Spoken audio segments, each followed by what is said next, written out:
मेरे सामाजिक परिवार के सभी सदस्यों को राम राम। भारत पाकिस्तान का युद्ध तो रुक गया है, समाप्त नहीं हुआ है। समाप्त तो होना भी नहीं है, क्योंकि उनकी जो मानसिकता है, जो वो सोचते हैं और बार बार जो कहते हैं, उसमें ये मतलब इसको कहते हैं ना कि मतलब उनकी समझ में नहीं आने वाला है, लेकिन समझ में उनको दूसरी तरह से आ रहा है। भारत सरकार ने जवाब दिया, भारत की सेनाओं ने जवाब दिया। ऑपरेशन सिंदूर अभी जारी है। ऑपरेशन सिंदूर का मतलब ये हुआ कि अगर फिर से कोई भी ऐसा मिस एडवेंचर किया तो उसका जवाब और कड़े तरीके से दिया जाएगा। आतंकवादी ठिकानों के साथ साथ जितने भी ये ऐसे जो चाहे भले ही उनकी सेना के बेस हों, लेकिन अगर वो उस हरकत में शामिल रहेंगे तो उनको भी हम ध्वस्त करेंगे। लेकिन ये चुनौती तो पाकिस्तान को पता है। एक चुनौती जिसे वो लंबे समय से हल्के में ले रहे थे, अब वो चुनौती और भारी हो गई। ऑपरेशन सिंदूर ने उनका बड़ा नुकसान किया। अब पाकिस्तान के भीतर ऑपरेशन बाम, ये पाकिस्तान के लिए बहुत बड़ी मुसीबत हो गया है। ऑपरेशन बाम है क्या? दरअसल बलूचिस्तान लिबरेशन फ्रंट BLF, उसने ऑपरेशन बाम का ऐलान कर दिया है। इरादा उनका क्या है? इरादा है कि पाकिस्तान सरकार के खिलाफ एक ऐसा सशस्त्र अभियान चलाएंगे। वो लोग अपने भाषा में जो कह रहे हैं कि बलूच राष्ट्रीय मुक्ति संग्राम की ये नई सुबह लेकर आएगा, ऑपरेशन बाम। अब उनका कहां से कहां तक चला रहे हैं? तो मकरान के तट से लेकर कोह-ए-सुलेमान तक पूरे भूभाग में BLF ने कहा है कि हम ये ऑपरेशन बाम चलाएंगे। अब 8 जुलाई 2025 को इसका ऐलान किया। अब आप सोचिए, 4 दिन में ही 70 बड़े हमले कर दिया। पंजगुर, सूरब, केच, खारन, इन जिलों में 17 ही हमलों की जिम्मेदारी BLF ने ली है। 4 दिन में 70 हमले। जरा आप सोचिए क्या स्थिति हो गई होगी पाकिस्तानी सेना की, और कहां कहां तक ये जाएगा, जरा इसको समझिए। पाकिस्तान की सुरक्षा बल जो है उस पर हमला किया गया।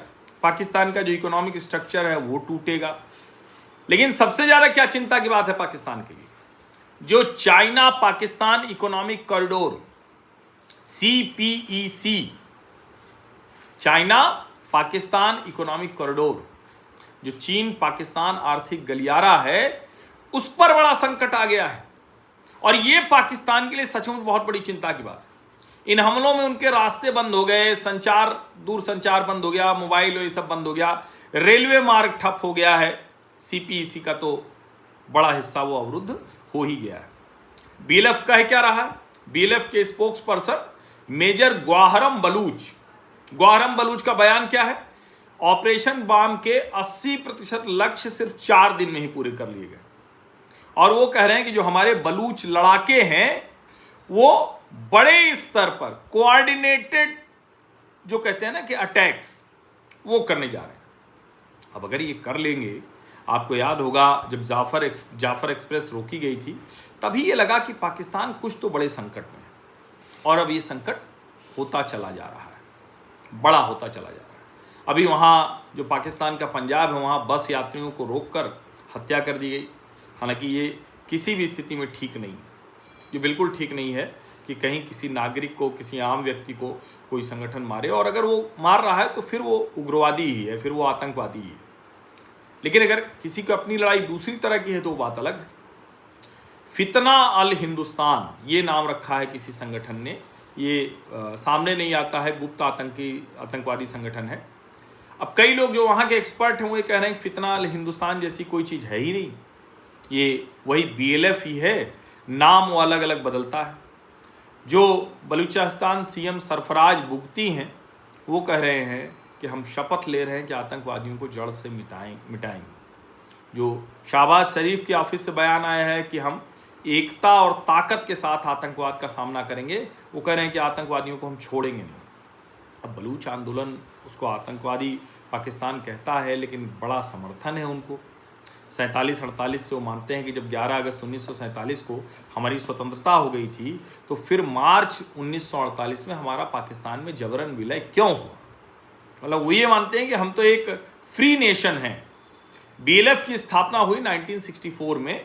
पाकिस्तान सरकार ने चूंकि बहुत अत्याचार किया, बहुत दमन किया, और उनका एक ही एजेंडा है, वो बीच में झंडा भी जारी करते हैं, सब कुछ करते हैं, उनकी निर्वासित प्रधानमंत्री भी हैं कि हमारा इंडिपेंडेंट बलूच नेशन होना चाहिए।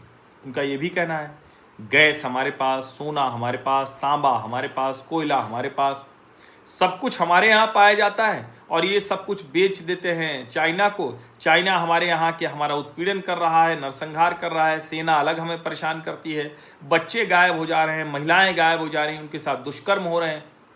और जो बलूच नेता हैं उनको न पाकिस्तान की संसद में कोई महत्व मिलता है, न प्रशासन में महत्व मिलता है। और चीन पाकिस्तान इकोनॉमिक कॉरिडोर को बार बार कहते हैं कि इसकी वजह से बलूचिस्तान पूरा का पूरा सर्विलांस स्टेट बन गया है, क्योंकि जो चाइना है वो यही करता हुआ दिख रहा है।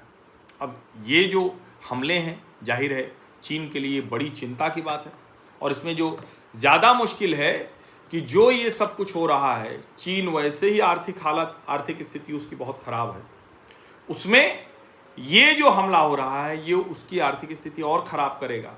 चाइना का जो इन्वेस्टमेंट है उसको नुकसान पहुंचा रहा है। और आप सुनते हैं ग्वादर पोर्ट पे कभी हमला हो जाता है, कभी चीनी इंजीनियर गायब हो जाते हैं, कभी उनको मार दिया जाता है, क्योंकि बलूच विद्रोही भी एकदम सर पर कफन बांध कर ये सब कर रहे हैं। अब पाकिस्तान भले कुछ भी कहे, वो बार बार भारत को भी कहता है कि भारत का हाथ है, भारत भी मदद कर रहा है, लेकिन भारत की इसमें कोई भूमिका नहीं है। वहाँ के लोग खुद ही अपने संघर्ष की लड़ाई लड़ रहे हैं, बल्कि कई बार वो कहते भी हैं कि भारत हमें मदद क्यों नहीं करता है। लेकिन यह ऑपरेशन बाम ये पाकिस्तान के लिए बहुत बड़ी मुसीबत बनने जा रहा है। आप सभी का बहुत बहुत धन्यवाद। सब्सक्राइब अवश्य कर लीजिए, नोटिफिकेशन वाली घंटी दबा दीजिए, लाइक का बटन दबा दीजिए, अधिक से अधिक लोगों तक इस वीडियो को पहुंचा लीजिए। धन्यवाद।